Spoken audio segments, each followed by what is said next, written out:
Nagbalik si Ukrainian President Volodymyr Zelensky sa United States Capitol nitong July 10 para palakasin ang ugnayan sa mga mambabatas na mag-aaproba ng mga susunod na tulong para sa kanilang bansa.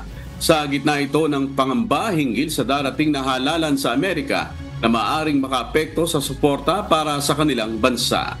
Itinuturing na mahalaga ang pagbisitang ito upang matiyak ang patuloy na suporta ng Estados Unidos para sa Ukraine na maaring malagay sa panganib kung muling mahalal si dating Pangulong Donald Trump na naunang nagpahayag ng pag-aalinlangan sa antas ng tulong na ibinibigay.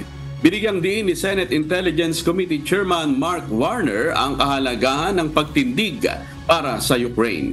Pinarangalan ni Zelensky si Senate Republican Leader Mitch McConnell ng Ukraine's Order of Merit at inimbitahan niya si Republican House Speaker Mike Johnson na malapit na kaalyado ni Trump na bumisita sa Kyiv.